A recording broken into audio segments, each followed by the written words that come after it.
Dzień dobry, dzień dobry. 9 sierpnia.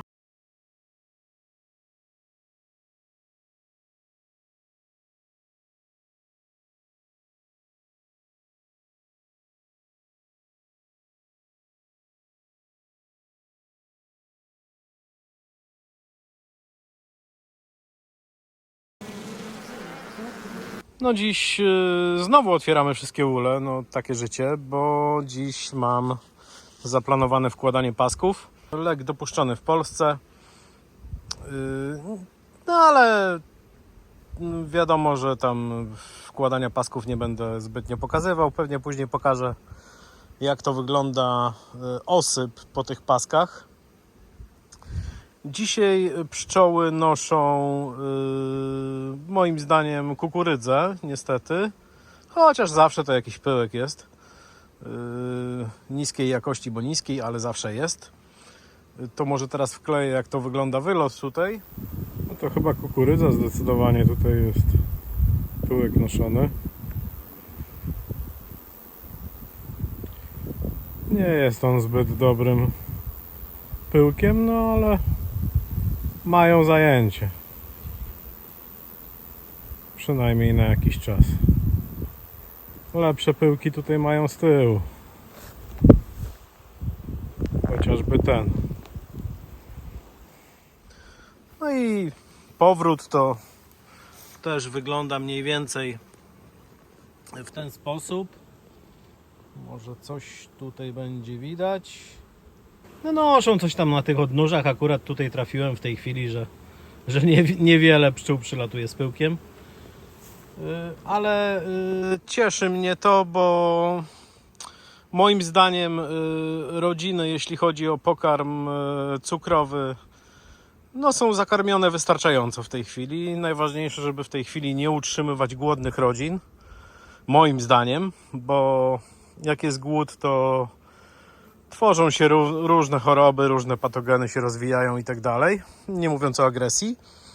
A ja w tej chwili sobie chodzę po pasieczysku, gdzie jest ponad 20 rodzin. Nie lata przy mnie żadna pszczółka. Jest elegancko. Myślę, że wszystkie na tą kukurydzę sobie tutaj latają. Bardzo ładny ruch. Wczoraj był również dzień w miarę taki słoneczny. I również pszczółki latały. Dzisiaj jest drugi dzień dopiero, bo tak to były non-stop deszcze. No jeśli chodzi o panel, kamerę, akumulator, falownik, czy jak to zwał, tak zwał, nie zaglądałem tam od ponad 2 miesięcy do tego akumulatora, do tej elektroniki, która steruje ładowaniem akumulatora. No i muszę przyznać, że lato mamy takie cudowne w tym roku, że kamera mi się już wyłączała w nocy. Także no niestety no za mało słońca było, żeby w ogóle naładować ten akumulator. A pod czerwień w nocy jednak dużo zżerała zasobów. No i musiałem wyłączyć pod czerwień na noc. Ale to tylko chyba raczej chwilowo, bo tradycyjnie końcówka sierpnia i wrzesień będziemy mieli pewnie upalny. Jest to problem, niestety jest to problem, bo pszczoły zakarmiamy od końcówki sierpnia. Niektórzy to robią od 15, niektórzy od 20. Ja planuję tak od 25 i to też tak chyba nie będę zalewał tych gniazd na początku tak mocno. Chociaż przydałoby się jeszcze apiwarolem pszczółki odymić, no a do tego jest potrzebny brak czerwiu w rodzinach. Brak czerwiu w rodzinach no, będzie wtedy, kiedy wszystkie ramki będą zalane syropem, tak? Więc dobrze by było dymić jak najpóźniej, ale jeszcze powyżej 10 stopni oczywiście. Czyli to może być jakiś październik, no to końcówka października.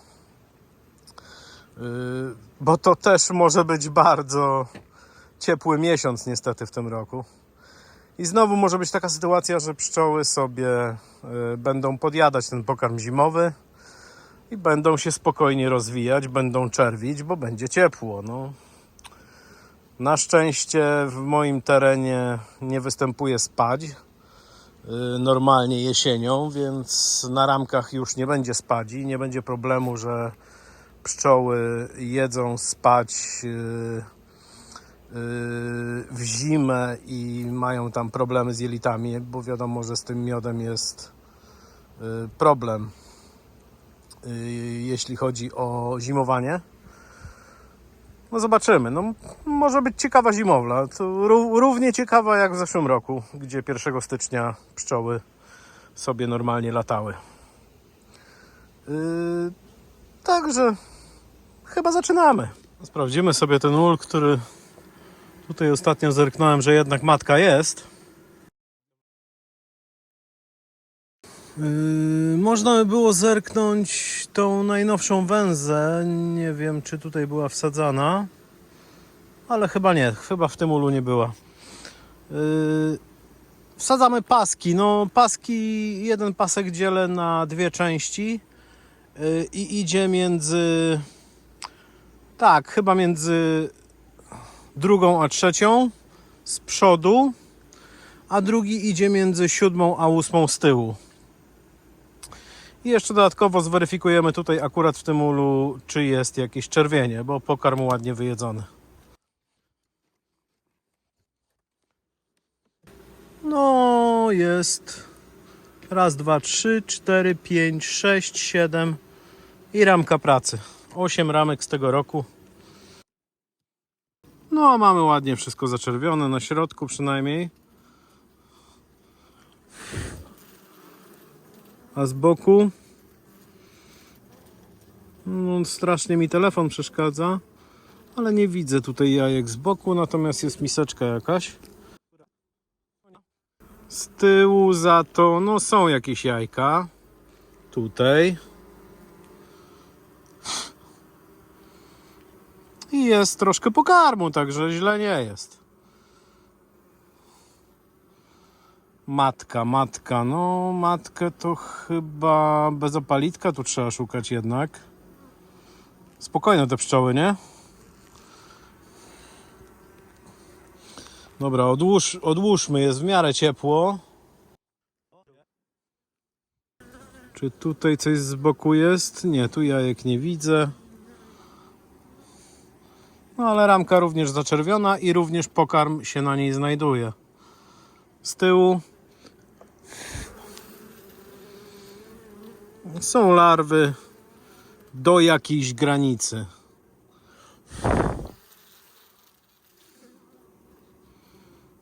No i tutaj również.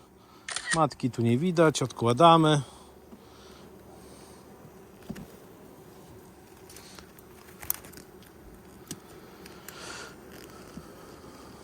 No to wygląda, jakby była to świeża ramka.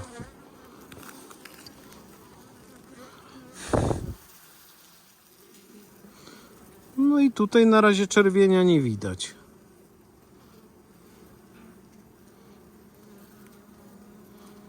Rzeczywiście.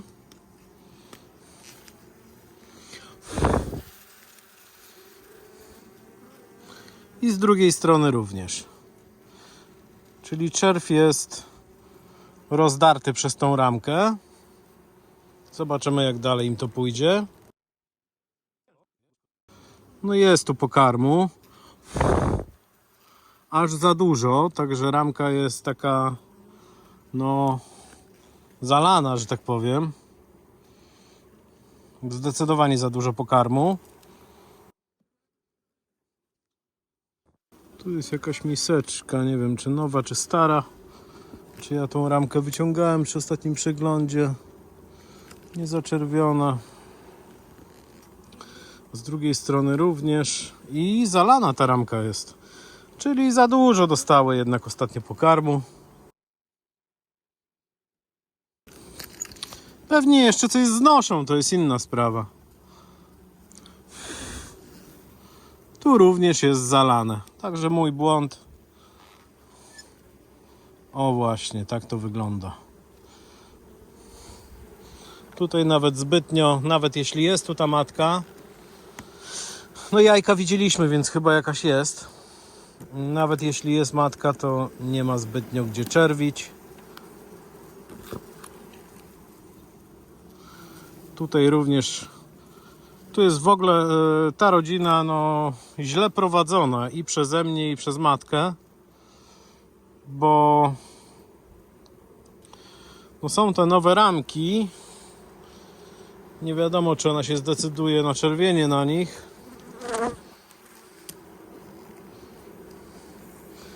No tutaj to już jest, słuchajcie, ciężar ogromny na tej ramce. Także tu jest zapas dosyć spory.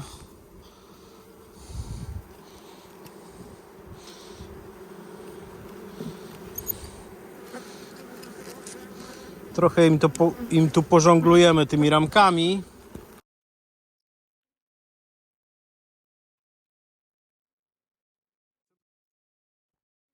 No jest zaczerwiona ramka pracy, więc tutaj widać wyraźnie jaja.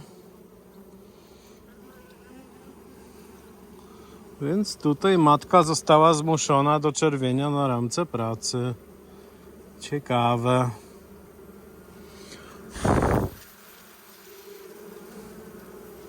Z drugiej strony również.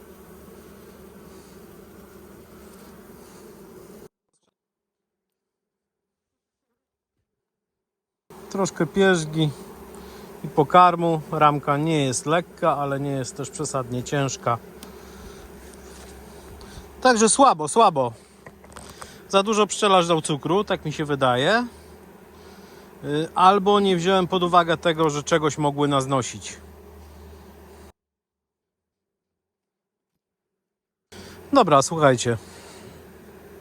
Nie jestem zadowolony z tego, co tu widzę, no ale cóż, na to poradzę. Dzisiaj, jeżeli w ogóle dostaną jakiś pokarm, wydaje mi się, że nic nie dostaną. Chociaż powinny dostać tak ze 200 ml chociaż. To jest wszystko, nie? No, wkładamy teraz te paseczki między 2 a 3 i między 7 a 8 z tyłu. I będę zamykał. No tak mi się przypomniało jeszcze, że oprócz tych pasków to możemy zrobić pomarańczowy ul z tego ula, bo to jest jeden z 2 uli, obok również, który nie miał w tym roku wymienianej dennicy na nową. No to ja sobie po prostu tą starą, brzydką i tak dalej zostawię na zimę do malowania, a tutaj dałem im nową. Jak widać, wachlują ładnie, wskazując kierunek marszu. Nawet jak matka została wyrzucona tutaj przed ul, to ona powinna spokojnie trafić do ula. Ja tam nie będę chodził. Zobaczymy, jak to się skończy. No, ponieważ tamte są pierwsze wyrzucone przed ul i sobie spacerują do góry, to nie będę robił bałaganu w ulu obok, bo tu też mam do wymiany dennicę. To jest jedyna stara, tu już są 2 nowe z tego roku. Zaczynamy od krainki PK. Ona była agresywna, z tego co pamiętam, przy ostatnich przeglądach.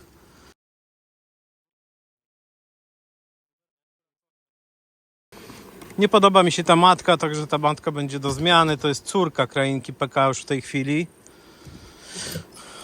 Jeszcze kontrolnie tylko sprawdzimy, jak one są zalane tutaj.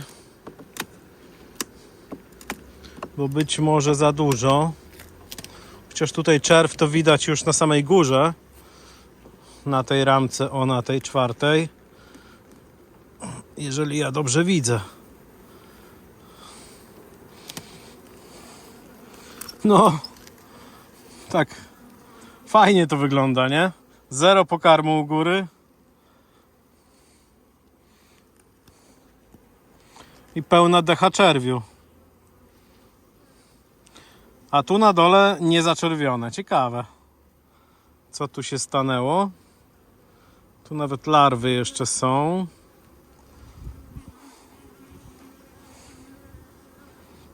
No, czyli to ładnie zaczerwione jest. No i teraz startują właśnie. Wyciągnąłem to samo co ostatnio. Wyciągnąłem ramkę I przy następnej ramce już startują i na podkurzacz też reagują dosyć entuzjastycznie, że tak powiem. No są larwy, nawet małe. Także matka tutaj coś czerwi.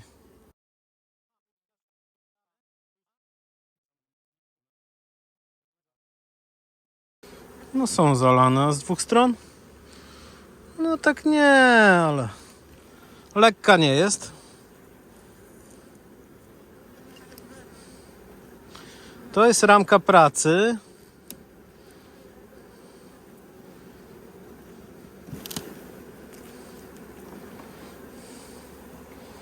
Zobaczmy, czy tworzą sobie trutnie, bo to też ma znaczenie. Nie widać. Ramkę pracy będziemy usuwać przed zakarmianiem zimowym. Nie wiem, dlaczego ramka pracy jest tutaj z tej strony. Czy to był jakiś błąd z mojej strony, czy jak? Może ja ją wyciągnę.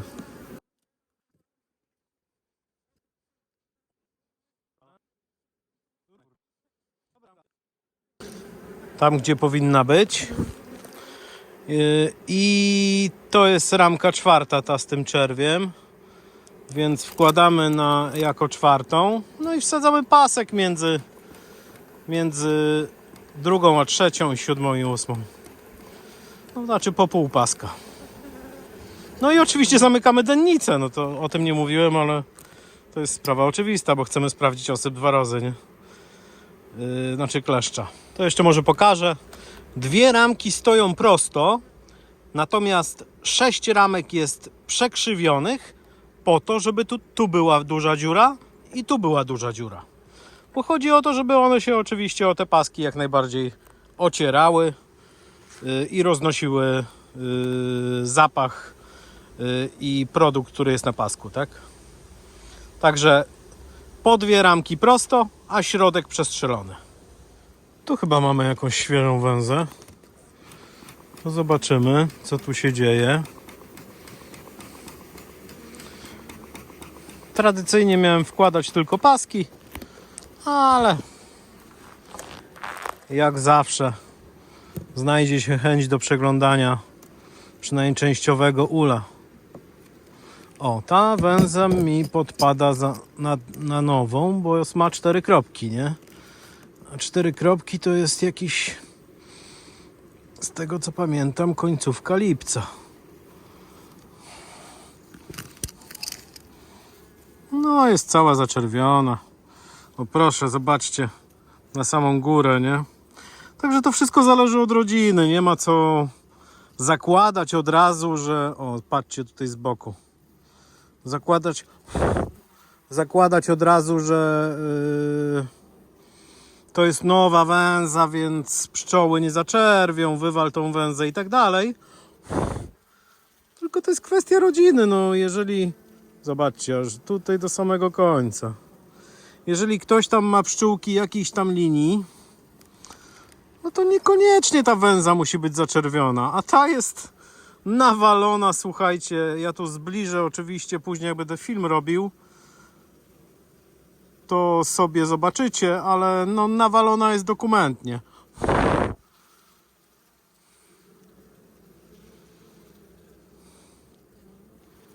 Zaczerwiona jest, jak to ludzie mówią, zajajczona. Po brzegi, no fantastycznie, no to ta rodzinka mi się podoba. 0 pokarmu na tej ramce, zaczerwione. Zobaczcie, jak pszczoły wyglądają. No przecież to... Zobaczymy teraz, o właśnie, reakcja na wsadzanie ramki do ula.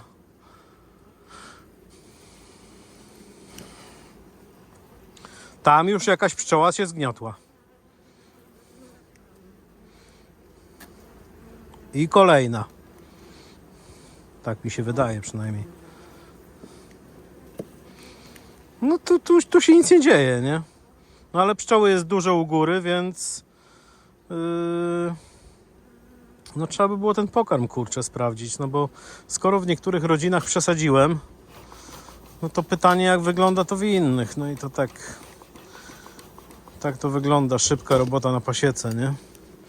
Dobra, sprawdzaliśmy tą ramkę.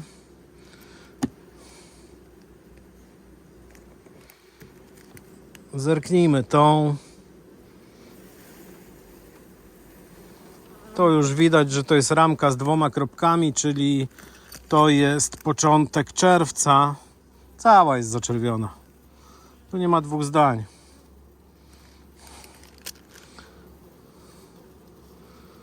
Mateczniki jakieś, nie wiem, ratunkowe chyba. Ale tu są jajka wszędzie, więc no... Nie wiem, co te pszczoły chcą od tej matki. Poczekajcie, ja spróbuję pokazać.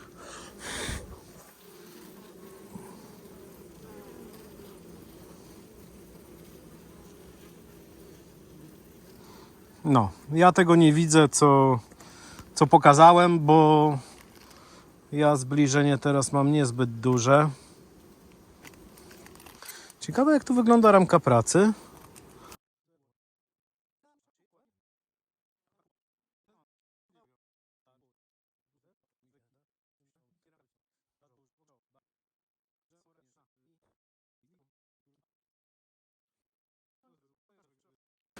Dobra, zobaczymy, czy chcą mieć chłopaków, bo na ramce pracy to zwykle są jaja chłopaków, czyli trutni. Halo, co tu się dzieje?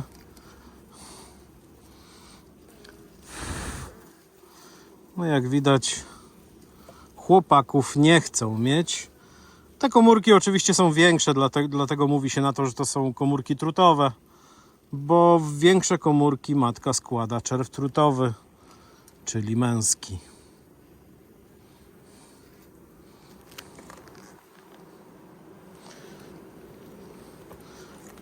I taką ramkę pracy specjalnie się robi, żeby przez cały sezon, oprócz początków maja, żeby przez cały sezon ją wycinać. Jest to mechaniczna walka z warozą, z kleszczem, z najgorszą tutaj chorobą dla pszczół na naszym terenie. O, pierzga jest ładna. Ładna, kolorowa. I to jest mechaniczny sposób walki z tą warozą, czyli wycinamy duże komórki z ramki pracy, bo tam jest spodziewana duża ilość samic tego kleszcza.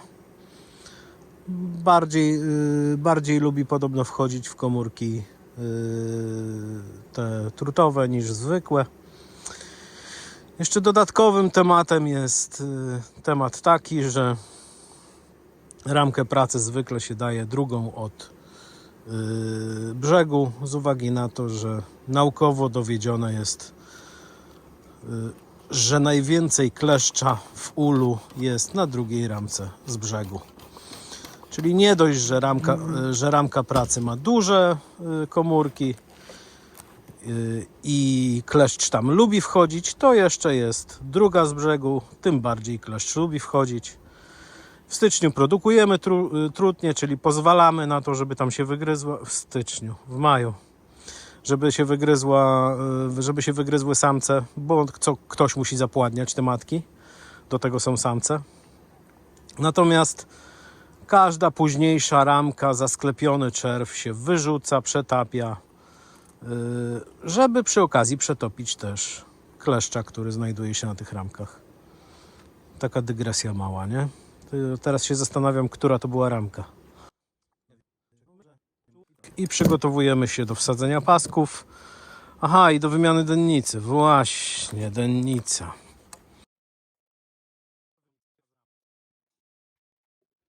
To jest po odmianie apiwarolem, no ale widać, dziury nie ma. W tym roku będę miał sprzęt do odymiania, który nie wprowadza tabletki do środka. Wydaje mi się to lepiej, no zobaczymy. Bo jednak przy tych plastikowych tutaj kratkach, no to jak tabletka spadnie, to jest jak jest. Najpierw ramka.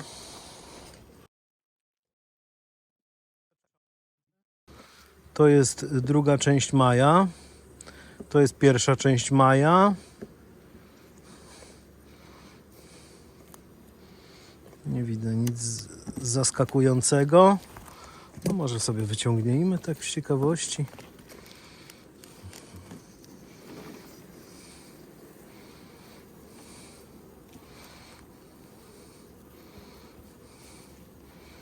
No jest tu tego czerwiu, trzeba przyznać, nie? Co one tu ćwiczą? O matko, ile tu jest czerwiu, pięknie.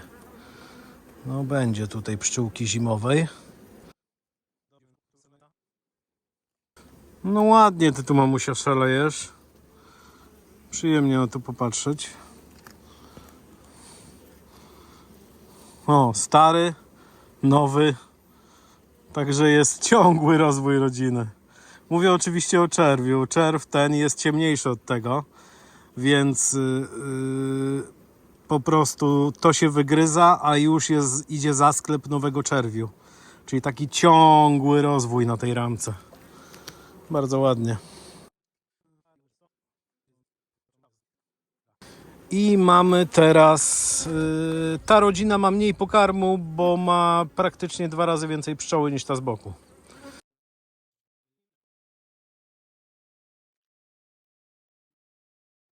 Oczywiście stawiamy go przodem, tak jak był przodem, nie? Tutaj widać, że jest większy problem na tej dennicy, bo tu już jest dziura. A dziura to jest dodatkowe wejście do bronienia dla pszczół. Kolejny problem jest taki, że matka może być na dennicy. Nic na to nie poradzę.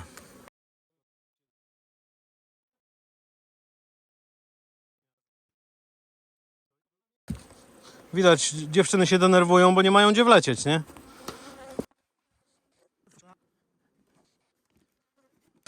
Dobra, zobaczmy, jak to z przodu wygląda. Coś nie tak z tym lądowiskiem. No, 1 weszła, a 2 wchodzi. Powinienem mówić 12, 13, ale tu się numeracja tych uli zmieni niestety. No to sobie wchodźcie, dziewczyny. Te już też są zrobione. Bierzemy się za Demeterkę w takim razie. Tu Demeterki tylko pokażę, że ramki wstawione 3 dni temu, no z węzą, wyglądają mniej więcej tak. Jeszcze nie ma oczywiście tutaj czerwienia, no bo nie przesadzajmy, tam w 3 dni to być może na rzepaku tu by było. O, ramka 0,8. No ona chyba jest z soboty, z tego co pamiętam, nie? No to jest tak odbudowana. Także ja jestem zadowolony. Zobaczymy, czy zaczerwią. No i tutaj jesteśmy przy odkładzie. Mamy 2 ramki 0,8, to jest ta i ta. Przed chwilą widziałem matkę na 3. ramce tutaj tej. To jest matka setka z białym opalitkiem. I wyciągnąłem ramkę, którą wsadziłem węzę tydzień temu. No to proszę bardzo.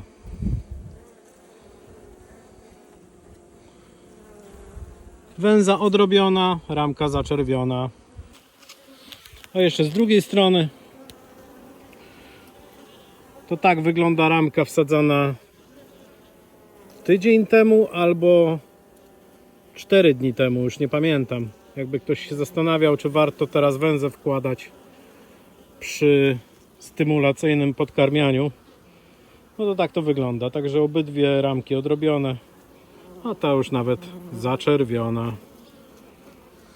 Ponieważ do odkładów wsadzam po pół paska, a tutaj mamy odkład, więc wsadziłem pół paska między 3. a 4. ramkę od czoła, czyli pszczoły, które wchodzą do wylotka, idą po wewnętrznej ściance do góry, przechodzą obok paska. Przynajmniej takie jest założenie. To drugą połówkę paska muszę wsadzić do drugiego odkładu. No to przechodzę teraz tutaj do tej rodziny, do tego odkładu. Tamten zresztą stojak jest już cały zrobiony, 5 rodzin.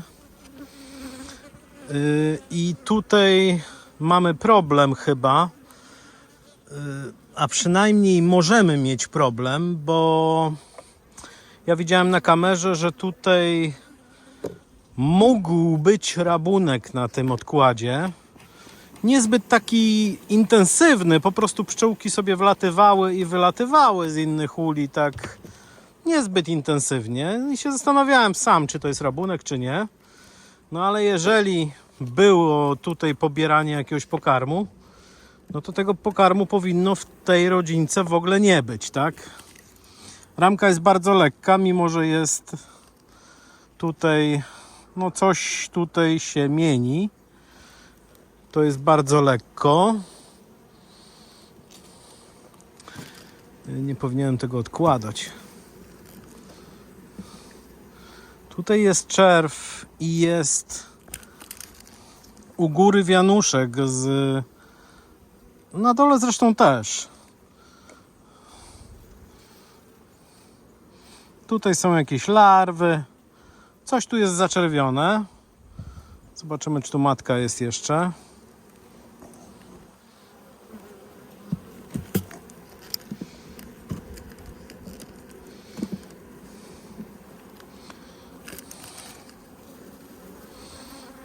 No tu są jajka, więc matka funkcjonuje tutaj w tej rodzinie. Być może uda się ją namierzyć.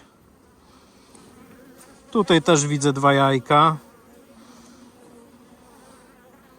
Ciekawe, co tu za matka jest. Chyba, no powinna być z opalitkiem. Oj, tam jeszcze resztki po cieście są.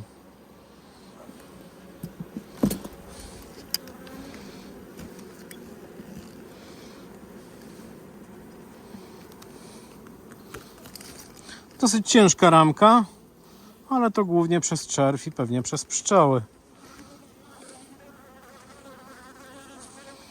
Nie widzę matki. Przynajmniej opalitkowanej. Mało tu pszczoły jest w tym odkładzie. No tu są jakieś larwy od środka tem, czyli jest rozwój ciągły. Matka pewnie mi ucieka tradycyjnie. Trochę trutni tu jest. Larwy, trochę pierzgi. Larwy takie suche trochę w tych komórkach. No i matki nie widać. No co za kobita, no.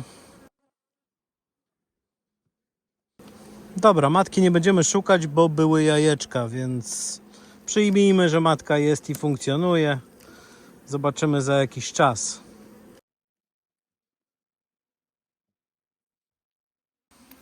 O, wyciągnąłem matkę na zewnątrz i ją szukam, nie? Dobra. Czyli to jest Demeterka chyba. No i tak to bywa niestety. Za zimno dzisiaj nie jest, ale to też nie jest upał. Robię sobie miejsce na paseczek. I znowu musiałem włączyć telefon. Otworzyłem ten zielony odkład tutaj, w tej, co ostatnio ul zmieniałem. A, właśnie, bo tu matki nie widziałem. Jajka trzeba zobaczyć, właśnie. Bo ja przekładałem tutaj korpus i matki nie widziałem. Strasznie dużo pszczoły. Wyjedzone ciasto, bo tutaj nie mam podkarmiaczki. No to zobaczmy, co tu się dzieje, bo tutaj też są 2 ramki. 2 ramki 0,8 widzę. Ta jest z końcówki lipca, ta jest z początku lipca. Więc one już pewnie przeczerwione. Ale te 0,8 z chęcią bym sobie zobaczył. Zresztą z chęcią bym zobaczył tu jakiekolwiek jajka, gdziekolwiek na ramce. To zobaczmy, jak tu wygląda 0,8. Węza. No i mamy jajeczko, proszę. I kolejna matka, która czerwi na świeżej węzie. I dzięki Bogu, że jest matka, bo z drugiej strony również na środku. Nie wiem, czy dobrze celuję, ale chyba tak. Czyli tutaj gdzieś powinna być matka na tej ramce, bo ona zaczęła tu od środka. Być może przerwała, bo ciasto wyjadły. To jest też taka ewentualność. A tutaj co się dzieje? No dobra, zaraz wam dam te ciasto. Tylko że ja mam przy sobie tylko proteinowe, ale to chyba nie jest źle. Jeszcze profilaktycznie. Oj, strasznie lekkie ramki, naprawdę. Tutaj to muszę podkarmiaczkę załatwić. I tu jest wszystko naczerwione. I na końcu jaja. Więc matka tu jest. Nie wiem dlaczego ja jej ostatnio nie widziałem. Być może skupiałem się na opalitku.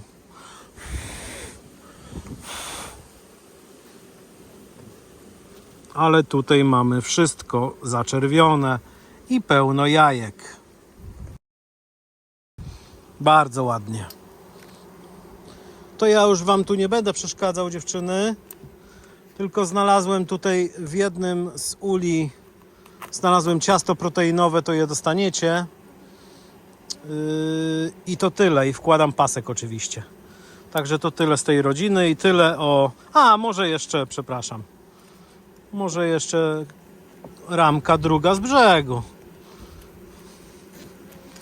Ja raczej nie wierzę, żeby była zaczerwiona już, ale skoro tamta była... Straszny rozwój tutaj jest.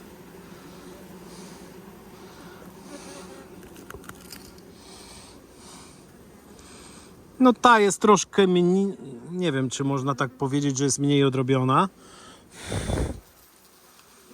Czy tu są jajka na środku? Nie, jeszcze nie ma. A czy tu są? Nie, tutaj jeszcze odrabiają tą ramkę. Ona jest taka trochę płytsza, nie? Ta druga. Dobra, chowamy. Wkładamy pasek i koniecznie ciasto. Taka ciekawostka, to jest odkład.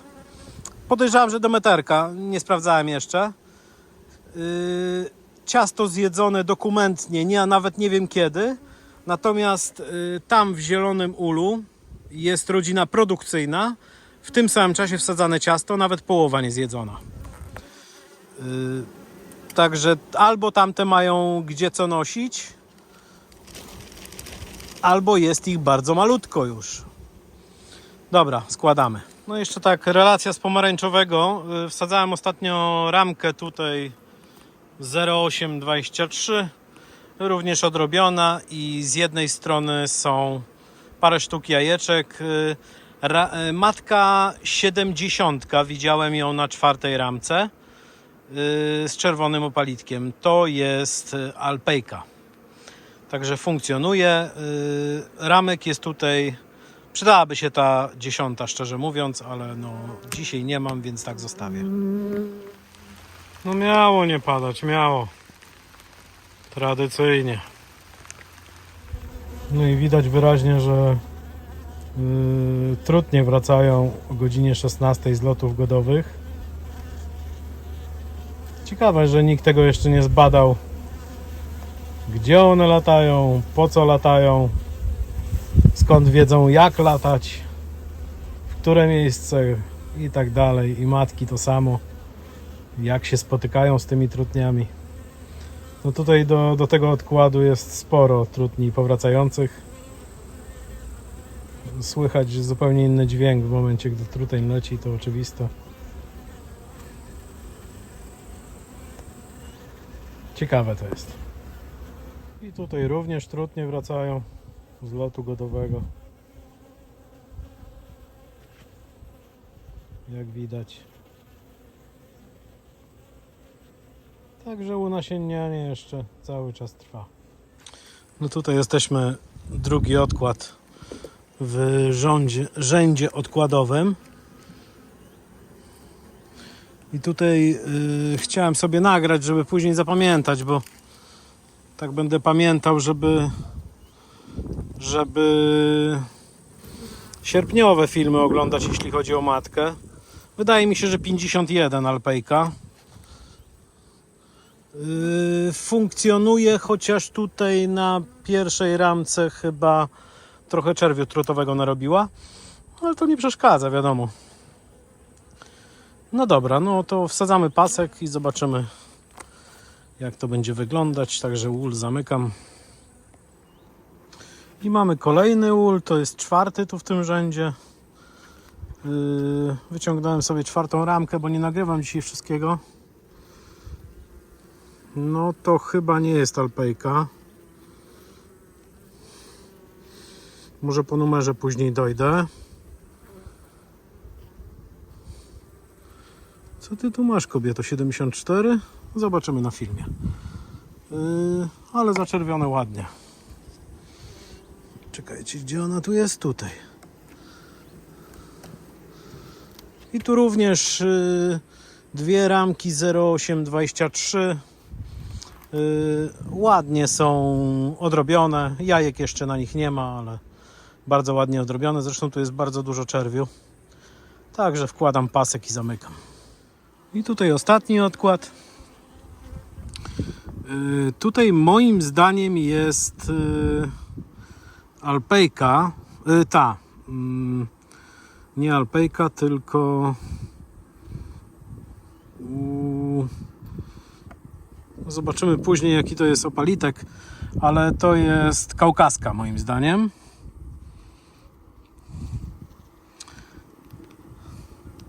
Tylko czy ona tu czerwi? Na tej ramce to ja nie zobaczę. Na poprzednich ramkach widziałem larwy. No tutaj też są larwy, ale wszystkie ramki takie ciemne. Wiecie, to odpady z innych uli są. Jak to zwykle z odkładami. Tutaj są trochę mniejsze larwy. Tutaj również.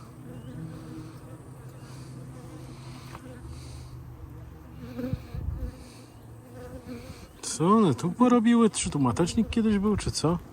Nie wiem.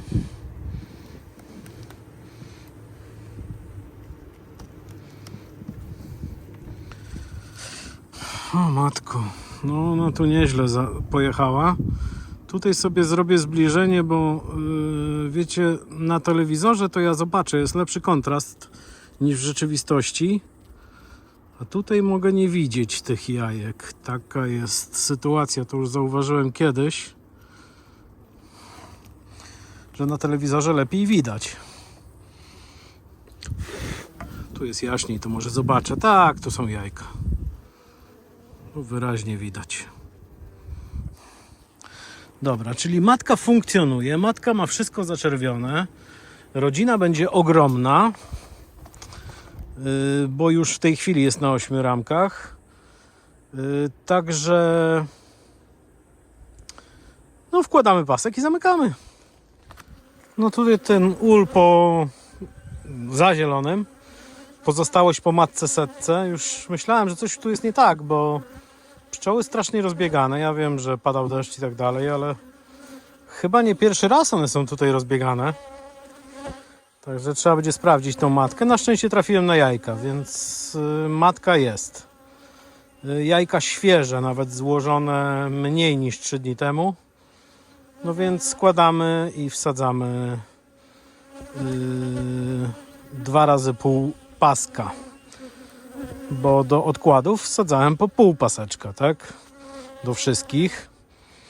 Natomiast tutaj do rodzin dużych 2 razy pół. Także zwijam to. No a tutaj mamy przykład, co się dzieje, jak nie mamy ramki pracy w ulu. No to tak to mniej więcej wygląda. Ramki od strony południowej są u góry zaczerwione czerwiem trutowym. Ogólnie widziałem też jajeczka, więc na środku, więc matka funkcjonuje, tylko nie ma gdzie składać czerwia trutowego, a widocznie jest taka potrzeba, więc złożyła tam, gdzie miała taką możliwość. Bardzo ładnie, tutaj widzę 6 ramek z 23 roku. Przed chwilą przeglądałem również kreinkę Primę. Fantastyczna pszczoła dla początkujących, polecam. Tutaj jest jej córka już i również ma zachowane no, praktycznie wszystkie geny matki, bo miodu też bardzo ładnie naznosiła z mojego terenu. i muszę przyznać, że jest diabelnie łagodna. Polecam początkującym, fantastyczna pszczoła. Nic nie było ciekawego, to nie nagrywałem. Matka jest bezopalitka, więc nie znalazłem, a tutaj masa pszczoły. Tak samo jak u gębalowej, tak samo tutaj dzisiaj do podkarmienia, bo pszczółek jest bardzo dużo i jeszcze czerw będzie się wygryzał. Także wkładam 2 połóweczki paska i następne. No tak się dziwiłem, że tu pszczółki takie agresywne, no czy agresywne, no bez przesady, ale były poruszone. A tu już widać dlaczego, nie? One go tam ugotują z pewnością. No ale łażą sobie, chłopaki. Może zaraz go wyciągnę. No tu jaka niespodzianka. Otworzyłem alpejkę swoją produkcyjną i od razu matka się trafiła z opalitkiem. Także alpejka tutaj nie wylatywała stąd. No to pozytywnie. Także wsadzamy paski.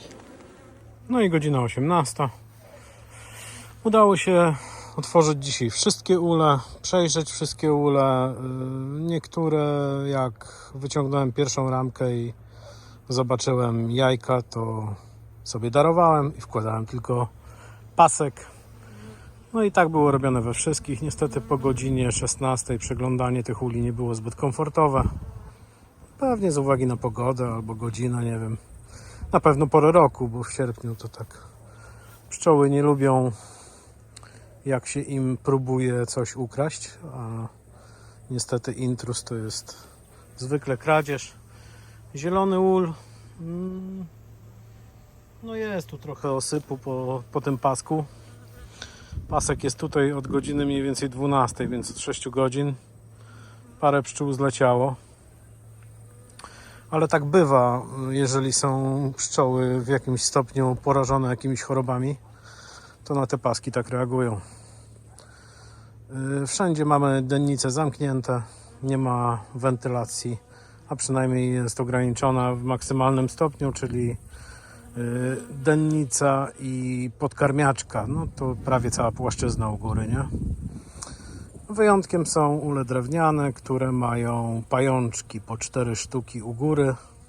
Tam, gdzie mrówki nie zawaliły pajączków swoimi jakimiś tam gniazdowymi tematami, tam jest wentylacja u góry. No i zobaczymy, co to da. Podejrzewam, że najprawdopodobniej jutro wieczorem przyjadę i sobie obejrzę wkładki. Także pewnie zdam jakiegoś shorta, jak to wygląda u mnie. W sumie to możemy już pierwszą wkładkę obejrzeć, bo pierwsza wkładka była, pierwsze paski były wsadzane o godzinie chyba coś koło 11. Nie są te wkładki za czyste niestety.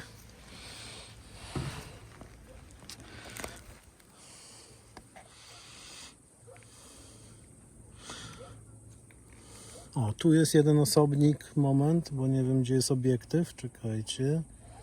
Tu chyba, tak? No, widać go, nie? Przypominam, że jedna sztuka to jest taki naturalny osób dzienny, więc jak ktoś ma jedną sztukę na wkładce dennicowej dziennie, to jest taki standard, ale tutaj w tym miejscu już widzę 2. Jeden tu, drugi tu. Pewnie jest jeszcze wiele osobników tutaj, których nie widzę. Tu chyba coś jest. No pewnie z 10 tu będzie, nie? Zobaczymy jutro. Także tyle. To kończymy na dziś. Ważne, że się udało zajrzeć do każdej z 21 rodzin. To mnie cieszy. Mimo deszczu i tak dalej. Trzymajcie się.